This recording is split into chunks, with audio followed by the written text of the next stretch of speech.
It was raining that night, so I told her to just sleep in my tent. You are already U-hauling. Yeah. Yeah. In a tent. You might as well just stay here. Your tent is really far away. Yeah, it's like 10 feet over there and it's drizzling right now. You wouldn't want to get wet.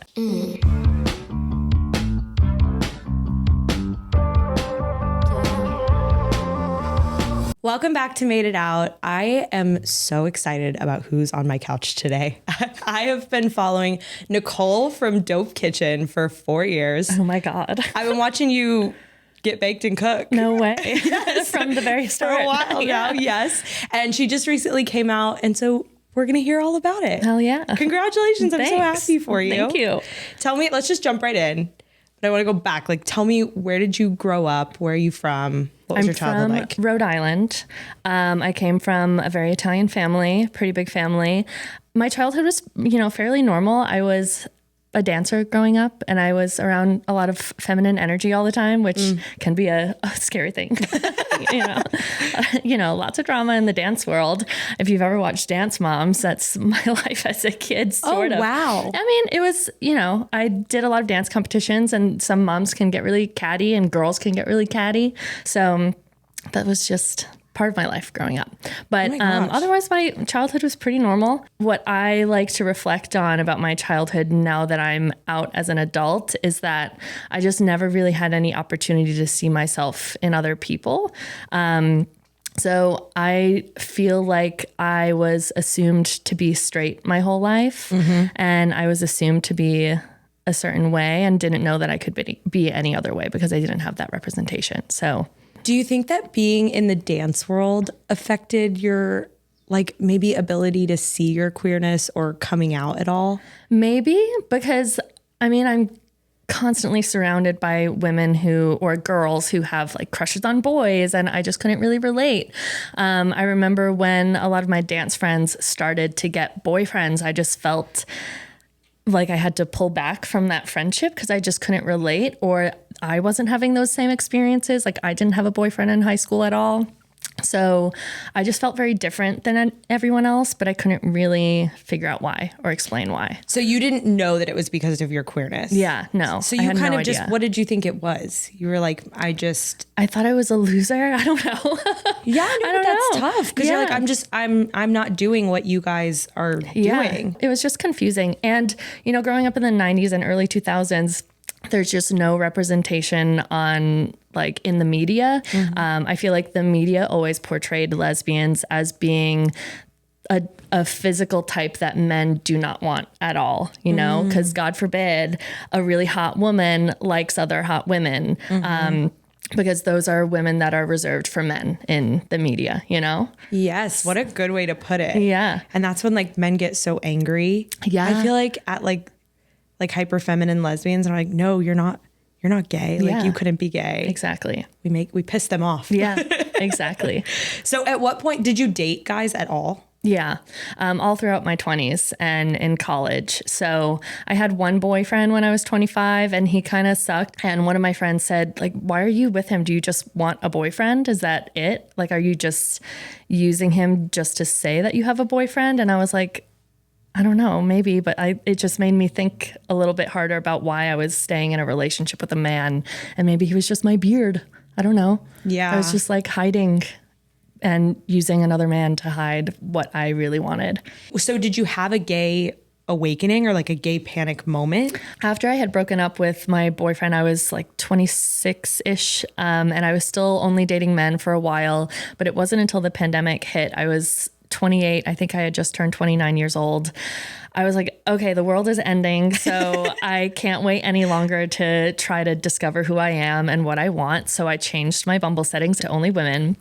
And I matched with this girl who I thought was super cute and she was really nice. And I kind of word vomited my entire story to her and was like, listen, I have no experience with women. I'm just trying to date and figure myself out. I feel like I'm going to be rejected, blah, blah, blah. I was freaking out and having a panic moment. And she was like, it's totally fine. We're all on our own journeys, but unfortunately you're not for me. I need someone who's more experienced and ready to settle down. Fuck. So I felt rejected because of my lack of experience and I got scared again and didn't really try dating women again after that.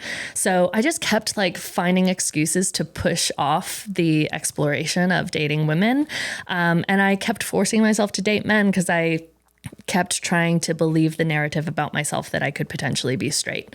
And I just hated dating because of that. But I also surrounded myself with a ton of straight female friends who also hated dating. So I felt like my experience was normal. Yes, we all feel this way. Yeah. You hate men, I hate men. Yeah. Like we're in this boat together. Yeah. So I was just really confused because it seemed like all of my straight girlfriends were having the same experiences that I was having, but we can't all be gay, or maybe we are. I don't know. So I don't know. I didn't really think there was anything like off about my story that could push me even further into like finally giving up dating men and exploring women. So looking back, when do you feel was the moment that it like clicked and you were like, okay, women? I think it's not one particular moment, but it's a series of moments involving psychedelic drugs. Yes, of course it is. And I always want to say, please do these responsibly. Setting is really important for any psychedelic trip. So I'm not encouraging illegal behavior, but encouraging responsible recreational illegal behavior. So I felt like there was a lot that needed to be healed about myself before I can really explore relationships with people. Like, I feel like I kept making a series of bad mistakes in friendships. And it was friendships with other women, like women that I found attractive, I guess. And I feel like in a lot of my friendships with straight women that I would get so close to, like we were almost codependent and with each other a little too much. I felt like in my mind, I was almost treating that as a romantic relationship, but without the romance or the sex. And they were just treating me as their friend. And I kept being in this like bad behavioral pattern with friendships where I would kind of ruin friendships with straight women that I would get too close to because I maybe saw our relationship a little differently, or there was maybe a part of me deep down that wished it was a romantic relationship because I loved being close friends with women. So I just kind of got fed up with myself and went into therapy and did more like psychedelics to try to figure out why I kept repeating this bad behavior with other friendships. And I kind of started to confront the fact that maybe I wanted more out of those friendships and maybe I just really wanted to be gay. And being close friends with a woman while still dating men was like the closest I could get to feeling like I was a lesbian, maybe. I don't know. It makes total sense. Yeah. So I got into therapy. I kept doing like mushrooms and the occasional acid tab and psychedelics, like as one does. Yeah. To, dig deeper and try to figure out what the real reason was. And I did an acid trip at the end of 2022, and I mostly did it because I was so confused about my life, and I had just quit my job to like pursue creating content full time, and I just had no idea where I wanted my life to go. So it was again during that trip when I felt like all I could think about was the pieces that were missing in my life, and the pieces that were missing were connection and closeness and just partnership. I didn't really have that. I had a couple of best friends that I would spend time with and talk to all the time, but I just wanted intimacy. And that's kind of what that last acid trip taught me. So I started to change a lot of my behaviors at the beginning of 2023. I got into therapy to confront the issues that I was having with female friendships. I got into therapy to heal a lot of parts about childhood that also psychedelics helped me do. And I just felt like I needed to heal so many of those things before I could really open myself up to finding who I really am and who is the type of person I wanted. And I just feel like I became a lot more confident throughout this year because of therapy and because of mushroom and acid. So, of course. Duh. But yeah, and that just led me to the life that I get to live today. This is why I have so much respect for like queer people in general, because you have to go so deep into yourself and really question so many things to get to this point. Yeah. That there's like a thing when I'm like, I see you, I get it, and it also is so weird. There's like a tie between quitting jobs and like doing it, because I did the same thing. Yeah. I like came out and then I was like, I will not work for the man. I like quit my job and I was like, I'm gonna do God knows what, but I had like the same moment. You just kind of turn away from everything that you're taught and you're like, what do I want? And what do I want to do? Yeah. I'm over living life like that. So this last year, I've just put so much work into myself personally. And I had a little hoe phase in Europe and I was there for only a couple of weeks, but I set up a threesome in Amsterdam. And what was funny was... Wait, you set it up? What does that mean? Oh, yeah. So I was on Hinge. I switched my Hinge location to Amsterdam right before I flew out there. And I actually had it, I think I had it on both men and women. I matched with this guy who was like 40 something years old, Italian, had the exact look that I was looking for. And I said, I'm going to fuck this man. So we got each other's WhatsApp information. We're talking and he's like, actually, I have this 6'3", 26-year-old Dutch woman who I've been sleeping with who might want to play with us. And I was like, fuck it, let's do it. Actually. Yeah. Tell me more. So I went to meet them at a farmer's market when I got there. We had coffee together. We bought some food for lunch, went back to their place and cooked lunch together. And we were out on his terrace and we all started taking our clothes off. Oh my God. And then we just started playing together, but I thought I was going there to fuck him and I didn't pay attention to him at all. I was so into his lady friend. She was just so nice. She had also had no experience with women. No experience in a threesome. So for me, that was exciting because it felt like I was on equal playing ground with someone rather than like a very seasoned lesbian telling me that I'm not enough for them, you know? Yes. So it was a lot of fun. And after that experience, I was like, I'm going to go back to the US and have a bunch of threesomes with bi-curious girls and their boyfriends, but I'm going to make their boyfriends watch. I love this strategy. Yeah, that was a great strategy. I felt like I was so confident and comfortable in that situation in Amsterdam that I thought like, well, maybe if I set up sex with like a straight man and his hot girlfriend, the straight man makes it feel more familiar to me, but I won't even bother touching him and I'll just like explore and experiment with his girlfriend. This while is he so watches. smart. Yeah, I thought it was a great strategy. It really is. Yeah. And like, I'm not even kidding because being uncomfortable, like what you were saying, just jumping straight to like what I call an Olympic level lesbian is so scary and can keep you from going there. So like kind of easing into it that way and feeling like, okay, if you're bi-curious, like we are on the same page or level, that is like... Yeah, great strategy. So smart. Yeah, super great strategy. And when I came home from Europe, this was like sometime in June, I ended up sleeping with one more man, just one-on-one. And I was so like bored and disgusted by the experience. Not after all of these I know. threesomes you've had. I know. Not this. So it was after that, I was like, okay, I'm finally done. Like, this is the last man that I will ever sleep with. I just don't want this again. Wow. So I was still traveling quite a bit this summer. I went to Colorado for a camping trip with a bunch of girls who follow me. And we played a game called We're Not Really Strangers. Have you heard of it? Yes. Okay, makes me cry every time. So once we got to the crying round, I kept getting a bunch of questions like, what are you missing in your life? What are you looking for? And I just kind of spoke into existence that I wanted a partner. I wanted a relationship. I was done being single. I had been single for 6 years at that point. And I wanted to find my person. This was the universe speaking to you through We're Not Really Strangers. Yeah, exactly. So 2 weeks after that Colorado trip, I hosted another camping trip in Alaska. And that's when I met this hot blonde girl named Meg. And who is also sitting in this room. Yeah, she is. And it was a camping trip that I host camping trips for women in national parks and really cool places around the world so we can go out and do badass things together. And she signed up for this trip. And when I went to meet all of the girls on the trip, they were all sitting in like a hotel lobby. I went around and gave everyone a hug, introduced myself. But as soon as I came to her, I was like, she's cute. She looks gay. I'm going to find out about her. I love this. So we immediately went to dinner as a group after that. The two of us ended up sitting right next to each other. And she just made me laugh a lot at dinner. And I just felt so comfortable with her. And we kept getting to know each other a lot throughout the week. And we kept finding ourselves being very drawn to each other throughout the week.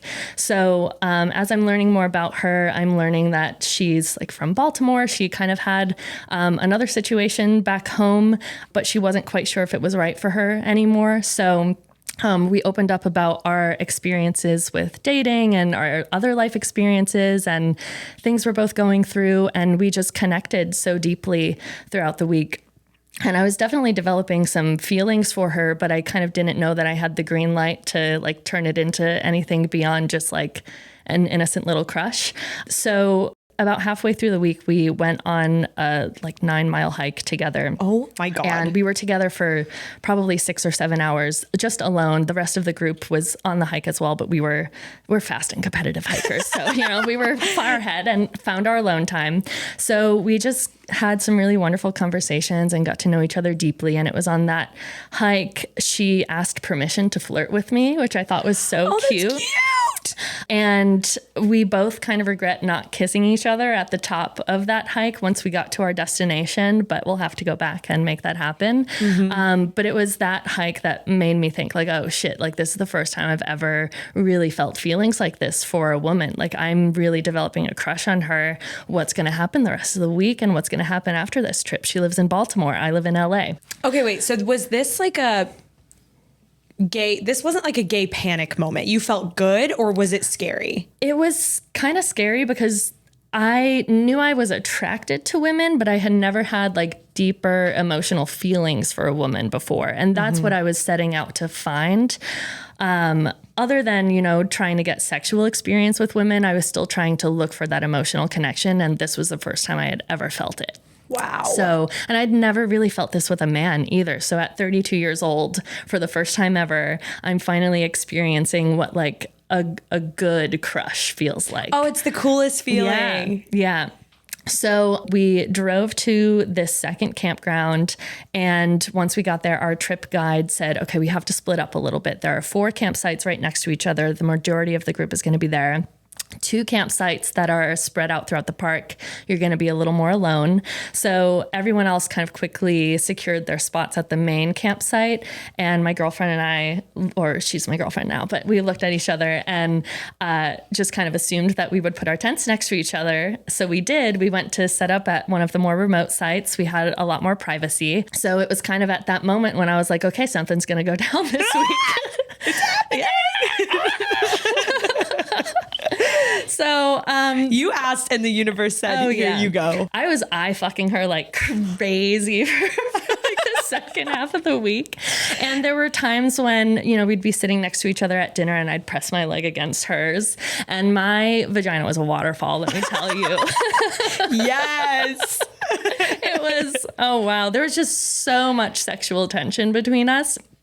And on the second to last night, we were cooking dinner at camp and we were all staying up pretty late, and the sun sets at like 10:45 in Alaska at that time of summer. So I was planning to stay up late and like hang out with everyone. And I noticed she left to dinner pretty early and was like, okay, bye guys, I'm going to the tent. And I was like, damn it, she totally wants me to follow her. That was the signal. Yeah, but I'm like hosting this trip. I want to hang out with all the girls who paid to come on the trip, So I wasn't quite ready to leave dinner. And when I did, it was maybe 20 minutes later and I see her like rustling around in her tent and she's like, do you want to hang out? So we hung out on the picnic table outside of our tent for a little bit and we talked for a while, and she invited me into her tent and I rejected her on that night. What? Yeah. That is like, not what I was expecting. I know. I said, ask me again tomorrow, because I was scared shitless. I thought there was a lot more strategy involved. I was like, yeah. Like I was flirting pretty hard and I knew that would happen. But then once she asked, I was like, wait, I didn't have a plan for what happens after this. I might need like 24 hours to prepare. Okay. Yeah. So we just said goodnight and she went into her tent. I went into mine. I found out later that she like maybe masturbated that night, but I might tell you to cut that one out later. I'm going to have to ask for permission. It's fine. But we'll see. Lay it there, baby. We'll cut it later. Yeah. I'm in. So the next day was our final full day in Alaska. we were on this like 6-hour long boat cruise to view wildlife. It was fucking fantastic. Wow. We kept like trying to stand apart or sit apart as much as possible, because if we were together, like it would just, the sexual tension would just be so thick, you know? Yeah. So afterwards there was a lot more like leg touching and eye fucking on the bus ride back to our campsite. It was raining that day, so nobody was trying to hang out. So it was great. It's perfect. It was so great. We just like took a shower, got to our tents, and we were like, your tent or mine. And she came into my tent and I was just so fucking nervous because this was like my first time one-on-one with a woman. I had only been in threesome situations. Oh my gosh. Yeah. And I was freaking out. She didn't know that detail about me yet. So she came into my tent and immediately made a move just to like not make things awkward. And I just remember my mind was blown by the experience of sleeping with a woman. I feel like with men, I had always been very performative. And I didn't necessarily want to have sex with men, but I did it because I felt like I was supposed to. So I never really had like intense emotional experiences with men sexually. But with a woman, just like the way she held my body or touched me or kissed me, it just felt mind-blowingly different. And it was really beautiful. So from that moment, I felt like my whole body was saying, oh, like, oh, that's what it's supposed to feel like. Yeah. Oh, so yeah, I was hooked, and it was raining that night. So I told her to just sleep in my tent. She was like, what if You are already U-hauling. Yeah. Yeah. Yeah, in a tent. Yeah. You might as well just stay here. Your tent is really far away. Yeah, it's like 10 feet over there and it's drizzling right now. You wouldn't want to get wet.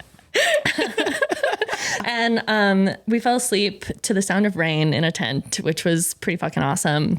We cuddled in the morning and I just didn't want that morning to end. So we had to pack everything up. We loaded into the van, had a 3-hour drive to the airport, and the trip was ending. We sat right next to each other on the bus with like a towel over us, and we were holding hands underneath the towel. Oh my gosh. And I was sitting in the window seat, so I kept like turning to the window, crying, not trying not to let her see me, because I just didn't want it to stop. You know, that was the first time I'd ever really had feelings for someone, like real feelings. Yeah. So, and I was about to say goodbye and send her back to Baltimore. That kind of, it sucked. It's horrible.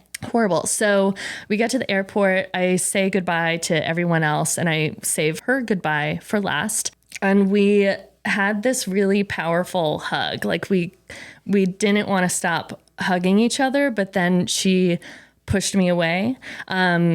And I understood why she was pushing me away, because she had a complicated situation back home. So I just went through security, cried in a bathroom for a while, sat at my gate, and she had my number, but I didn't have hers. So I was just kind of waiting for her to text me. She texted me about 20 minutes later and was like, tell me what gate you're at. And I was like, this is my gate. And she said, I'm doing something crazy. I don't know if it's going to work, but we'll see what happens. And I was like, how crazy are you getting in an airport, girl? Like, come on now. So anyway, she paid to store her bags in the airport so that they would let her through security. And she came to say a proper goodbye because she wasn't satisfied with that first goodbye. Oh my God, this is so romantic. I know. It's like a movie. So she said, you know, I have feelings that developed for you this week and I want to explore them. We just need to do it the right way. I need to figure out what's happening back home and the situation that's no longer serving me. And that's exactly what she did as soon as she got home, and she booked a flight to LA. So a week later, she came to visit me for 9 days. Oh my God. And it was the best week ever. You know, it was amazing. It was so fun. We got along so well. And we also navigated really hard conversations very well, and very maturely. So I could trust that I could be myself around her. I trusted that I could communicate really well with her. And it was hard to say goodbye at the end of that trip because we still didn't quite know what the future would hold for us. Mm-hmm. So I'd imagine if you're across the country, you're talking about like some pretty big things right up front. Yeah. Well, we were both kind of in a place where we could be very flexible with our lives. She had been in Baltimore for 10 years. I'd been in LA for 9 years. So a lot of the conversations we had were around her moving out to the West Coast somewhere, whether that be to California or Washington, Colorado, somewhere that would be easier to get to than Baltimore. We kept going back and forth traveling for a couple of months, but she had known after like the first or second trip out to California that she was just going to move out here. So she made plans to drive across the country at the end of October, and I met her here in November. And the plan was to just have her get a 1-bedroom apartment somewhere. She was subletting my friend's place. That's always the plan. Always the plan. But she had a sublet at my friend's place for about 2 months. So at the end of that 2 months, we were like looking for 1-bedroom apartments for her.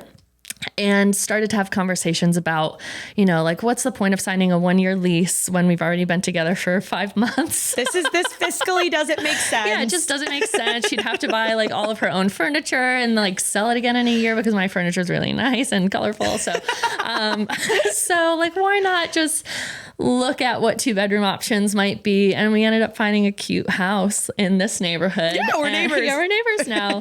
And it's perfect for her dog too. So the dog has a yard and no longer has to go back and forth between 2 different places. It's fate. So it's fate. So I am now a U-Haul lesbian. That was cheers to that. That is such a great story. Yeah. Really went from 0 to 60 in terms of like being a lesbian, from like having 0 female experience to U-Hauling. Like, I mean, you had a lot of years to catch up on quick. Oh yeah. I kind of did the same thing a little bit. Like COVID forced me into a relationship where we were like basically living together. I mean, we weren't, but we were. And then it was like, and then we did the whole on off thing when we broke up. I was just like, I'm just going to get all of this out of the way right up front. And I mean, now you're here. Yeah. I love it. So where are you at today with your sexuality, with your girlfriend? I just moved in with my girlfriend. We've been together for almost 6 months, I think. We're in the process of setting up our cute little colorful home, and I'm super excited about it. But yeah, it's just been fun. She's the best roommate, best girlfriend. I'm happy as fuck. I love it. What is the biggest piece of advice that you have for somebody that is struggling with their sexuality later in life, or maybe kind of in that, am I, do I, what do I do? I would say it's never too late, but also like start now.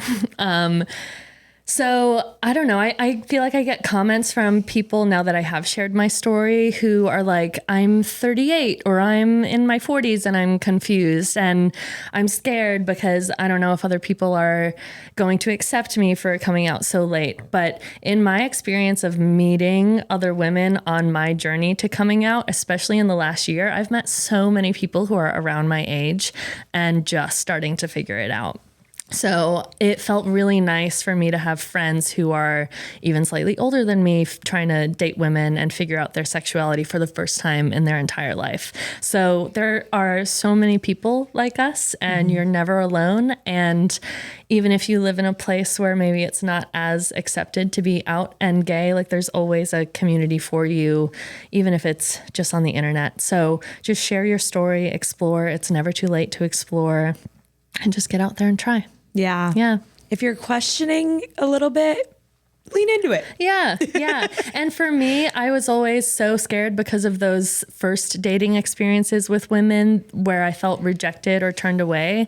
But it just takes one person to make you feel safe and comfortable in a space that's non-judgmental so that you can open up about your own journey, what's going on through your heart and mind. And that for me was my girlfriend. Yeah. Don't run away too soon because of people who are acting out their own like projections onto you. Like, I mean, I know it's hard to stand firm when you're new to your sexuality, but it's like, there's going to be a good one out there who's going to show you that it's so worth it. We take submissions from, our community online, and we got one that's kind of about U-hauling. Okay. So I felt like it was appropriate. Of course. Perfect.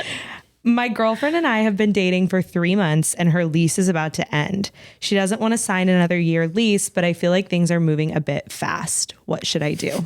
I would try to ask yourself important questions about your relationship with that person. Like, are you moving together for like the financial benefits, or just because she doesn't feel like signing a lease? Like, are you doing it because it's convenient, or would you move in because you really enjoy doing absolutely nothing together? Because there's a lot of that when you live with a partner. You just sit around and do absolutely nothing sometimes. Like, are you going to enjoy their company in those moments? And ask yourself if you're going to be happy with that if you move in together, or is it going to make you more annoyed? So, yeah, it's going to make you more annoyed. That's a great question. I love that. Don't be afraid to make the leap too. Yeah. It's kind of like if you feel it. You did it at 2 weeks. Look at Nicole throwing me out there. I was like, I had dogs on the other side of town. I'm not driving these two big dogs back and forth every day. Seriously. So I brought the dogs over and I said, we're here now. That was kind of our excuse too. She had a dog who is now my dog, and I'm obsessed with him, but he can't, dogs get anxiety if they're in too many places in a short period of time. So you got to think about them. Think about the dogs. That's my advice. Think about the dogs. I love that. Yeah. Okay. Now we're going to play a game. It's you haul or you ghost. Okay. No in between. She shares a fork with her dog. Oh. You haul. I do this. You do? Oh, wow. Yeah. Yeah. I'm like, it's like maybe gross for a second, but that's your baby. Exactly. Yeah. What is the difference? There's no difference between my human baby and my dog baby. Yeah. The moms are going to come for us. Yeah. Okay, you all. Okay, she hasn't done her taxes for 5 years. Ooh, ghost. Really? Yeah. So I guess that's fair. But when I met my girlfriend, I hadn't done my taxes in 3 years. What do you mean? Like you hadn't filed? Yeah. Why? How? Do you get in trouble? No, I actually got money back. Oh, okay. When I did that, I was like, wow, why didn't I ever do this? I think it's just like one of those, I don't know, putting off being an adult. Yeah. Yeah. Like, God, that sounds so annoying to have to go to H&R Block. I know. But I know. I just pay someone to do it now. I don't want to think about it. She's a huge Swiftie. That's fine. You all. Yeah. And you say that until you have to go to the concert 3 times. Did you go to the concert? Actually, I went twice. Twice? Okay. Yeah. Okay. I almost went to her concert in Buenos Aires. If I was there for another day, I probably would have gone. I feel like it was like a cultural moment. Yeah, I'm not a Swiftie at all. The last time I listened to her music was when I was 22. So, but I know she's a cultural icon, and I'm down to support. All right. Yeah. I love it. We you hauled a lot on that one. We did. Yeah. Just do your taxes. That's the only thing. Please. Thank you so much for being here. It truly is like, I love doing this because I get to meet people that I'm just like, I'm such a big fan of you. Oh, so it's so cool to have you on my couch and talk about gay shit. Hell yeah. It's cool to be here talking about gay shit. I love it. Do you have any last words? We're going to toast with our cannabis drinks. Hell yeah. In dope kitchen fashion. Of course. Any last words? Just be yourself and don't be afraid of what anyone else says. Just do it. Cheers. Please check out Dope Kitchen everywhere. TikTok, Instagram, YouTube that I don't post to, but we're not. Check her out. Follow us at Made It Out Podcast, me at Mal Glowinky. Thank you for being here another week. Also, if you don't mind, leave us a review or a rating. That would be super, super helpful. We'll see you next week. Thanks for watching. Today's episode is produced by Matilde Jordan and edited by Matilde Jordan, Hunter Hartz, and Emma Pitchell. Men exist, I know. I just choose not to notice. Where are the girls at?